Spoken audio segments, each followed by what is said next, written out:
Do you ever wonder where Ghost Rider's Hell Cycle came from? Is that what it's called? The Hell Cycle, That's yeah. the motorbike? Yeah, for the flaming Spirits of tires? Vengeance. I wonder how the tires stay inflated and roll of fire. It's fueled by hellfire. Is it really? Yeah. Do I wonder where it came from? Yeah. Mephisto actually made it. He made it? He made it for... Did he crash on a bike? Is that how Johnny Blaze got to... Is that how he got to the devil where he had to make a deal and...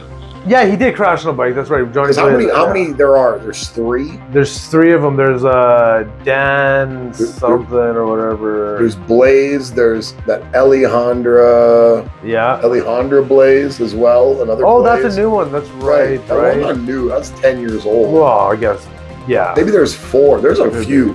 So, there's Cosmic Ghost Rider, but that's a Punisher. That is. That's not a Ghost Frank Rider. Castle. That's a Frank Ghost Castle. The Cosmic Ghost Rider is Punisher. That was pretty cool. But did you know Ghost Rider actually took like Mephisto made it? Mephisto made it, yeah. So I love Mephisto. Yeah. They don't use it. No, they should. I guess how do you beat the devil though, right? That is you can't just have people just schooling the devil. It's like it's like using Galactus. You gotta have a real story for it. Do you know even though you want to throw it in there? It's like sending out Stone Cold every Monday night. You don't need to do it. Mm-hmm. You gotta find a reason for it. You shouldn't burn it up that way. But do you know how fucking fast that bitch is though? Whose bitch? Galactus? No, not Galactus. No, the bike. It's fast. It's fucking fast. Yeah. Fueled by hell. So let's just say this: Thor's hammer can go across the Marvel galaxy in 60 seconds. Mjolnir, okay. Yep. So 60 seconds? 60 seconds takes Mjolnir to go around the galaxy. The galaxy? The galaxy, Holy yes, crap. max speed. Okay. This has been in the comic, Avengers 2:14. Okay. So he was fighting Thor. Thor threw his hammer at Ghost Rider. Ghost Rider takes off. He's ripping.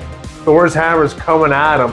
Ghost Rider actually grabs the back of the motherfucking hammer, rides the bitch back, knocks out fucking Thor with his own hammer. Did you know that? Really? In Avengers so he couldn't 2:14. pick Mjolnir up, but he used it as like riding back as a handle. He was just getting as far as he can until the Mjolnir has to come back around. Yeah. And he just grabbed the back of it and rode it back to fucking Thor and knocked him the fuck out. This was actual regular Ghost Rider, but Blaze? Yeah. With the OG Ghost Yeah, Avengers 2:14 it happened. It was pretty fucking cool, man. Nice. Yeah, I thought that was... I didn't know how fast the bike was. It was basically indestructible. And if it does get, like, blown up, he can just remake it, reincarnate it. Well, it's already on fire. Like, so... Yeah. How do you blow up something that's already on? It's made of hellfire. It's made of fire. Yeah. It doesn't ever run out of lucky there's any structure you can see. Yeah. I like Ghost Rider. He's pretty dope. He's really dope. He's dope, but I mean, he looks aesthetically. He's probably one of the coolest of the. I don't know. Would you call him a superhero? He's not like He's like an anti-hero. Yeah, I guess anti-hero. I think he's like a Punisher type of. What do you do with him though? Like, let's just say here, I give you the Ghost Rider character. I go, Anthony. Okay. We don't know what to do with this character, how to get him over. He's too powerful if we let him go this one way to not, like, really allow that to flesh itself out. And then it kind of fucks with the ecosystem of the Marvel because he starts to become too... Or we have to pump the brakes and do all these, like, stop-start miniseries and, like, under kind of whelm his power a little bit. What do we do with him? I think if he's powered by hell, how is he not one of the most powerful things going? He is kind of one of the most. But then why doesn't he do anything of consequence? Because Ghost Rider goes back to like the dawn of human civilization. What has Ghost Rider done of consequence in 50 years of being in comic books? It just exists, really. Just kind of exist. But I think he's an unutilized character. So that's what I'm saying. Like, so if I give him to you and say, like, "Okay, you got this. Okay. You got. What do? I'd make this character. I'd make him life. a monster hunter, not just hunting humans and stuff like that. But that's cool. He's on a vengeance. He hates fucking whoever did this to him. So he goes, just kills all the monsters, vampires, everything. He teams up with Blade here and there, whatever. But I think he's just going on a rampage just because he hates evil. Intergalactic, like he's fighting like Surtur and. I think he goes to like, that are like different dimensions of hell and stuff. He goes and just starts like. See, we should give you the mantle. Thank you. Just starts blowing shit up. Just that already has me interested in this Ghost Rider thing. Because they had him like he became like cosmic. And I know that's not Ghost Rider, but it is because it's Ghost Rider. Obviously, when you're looking at it, you can say it's Frank Castle, but it's Ghost Rider, and they just have him pounding around with Thanos and. Because you're right, some sort of intergalactic, hellborn. Like just a monster fighter. beating ghoulies, There's like not demonic. there's not enough cool monsters. Right, just Back in the old days of Marvel, when you go look at the old 60s stuff, and guys would just fight these things with funny names. yeah, they That would. shit's priceless. Why do we not do that anymore? Like, No. why are we under the impression that everything is either just like this very difficult, long, arduous, existential battle with this thing that's almost equal? Why can't you just have these big, colorful, creative, interesting things that Kaiju looking thing. yeah, that just get smashed. They just get their ass smashed and they Perfect, run away. right? But it's like, there's got to be layers. It has to. Yeah, you just can't give Ghost Rider. He actually had a Dodge Charger RT that drove into space with the Avengers, but so stupid. We actually sold their books. We had the books in like 2014 or 2016. Really, we had this book. Yeah, we did have with this. a Charger that went to space, Charger that went to space. driven by Ghost Rider. Yeah, we did. That's a good one. It is. I It is wanna read actually that pretty, book. It's actually pretty cool. It has Digital Man thing in that it. motherfucker. Oh, I thought it was humorous. Man just to thing see was him. working the radio. He was actually scared in the back, and there was Riding like Black shotgun. Widow was Yeah, riding I'd be shotgun. scared too because none of that makes fucking sense.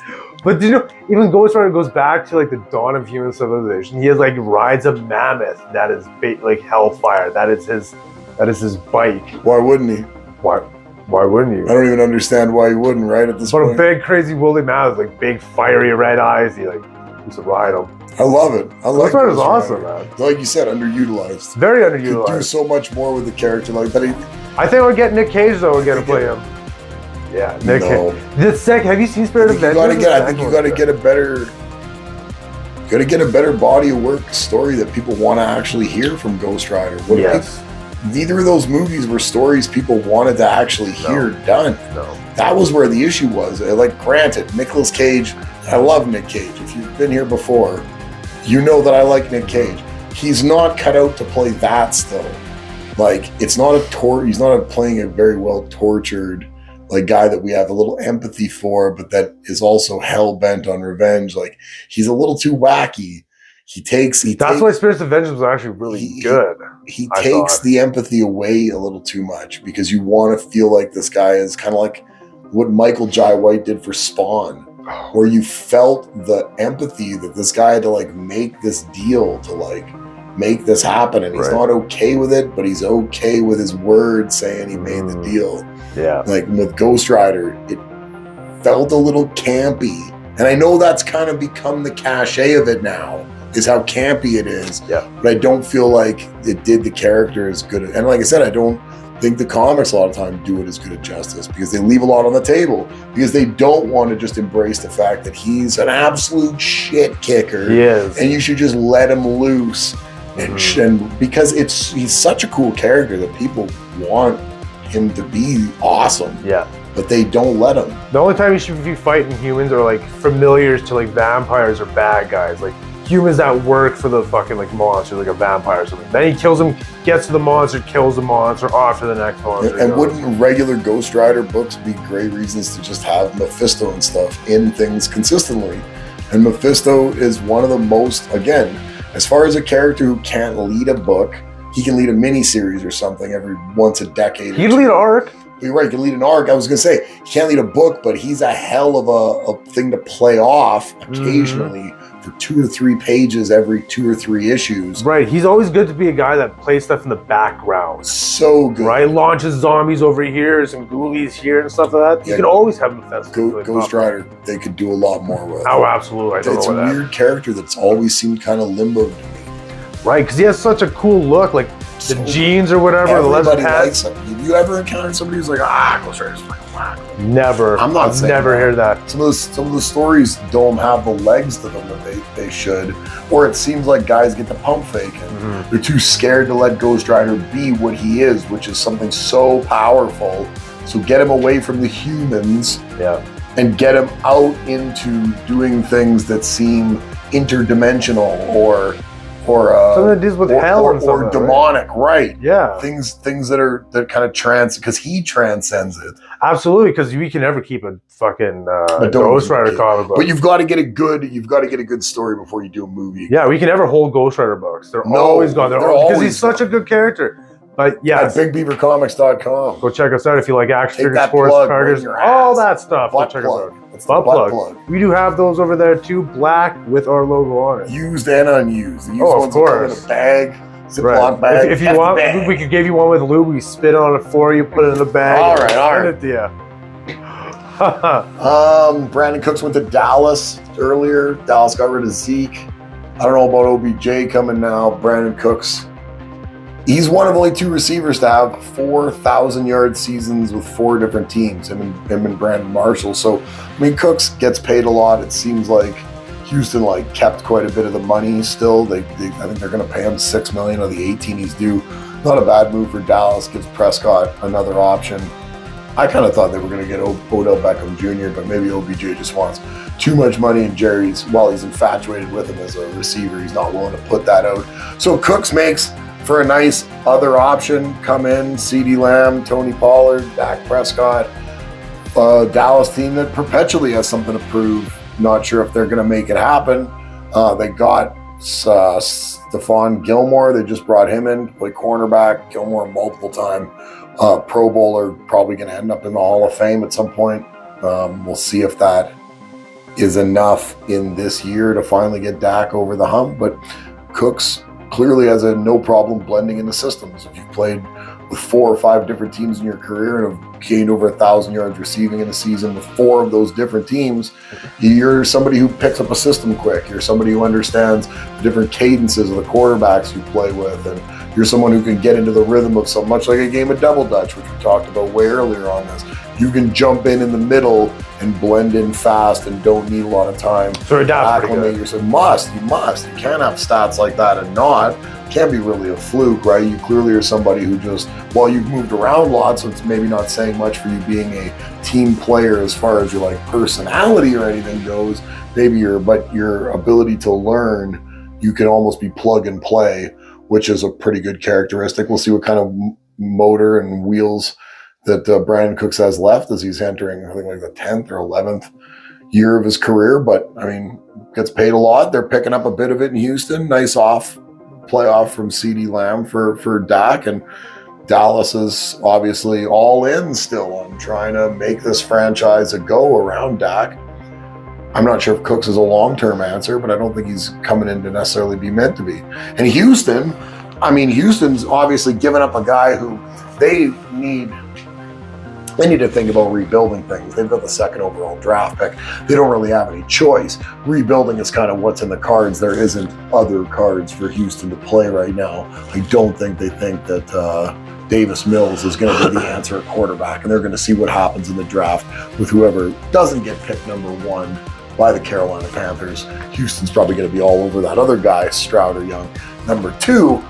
And you can tell they're going to take a quarterback because while they let Cooks go, a receiver who in a couple of years probably isn't going to be effective, still going to be making a lot of money, a lot of age on those wheels and everything already. They kept Laramie Tunsil, left tackle, who they paid a lot to get a couple of years ago from Miami.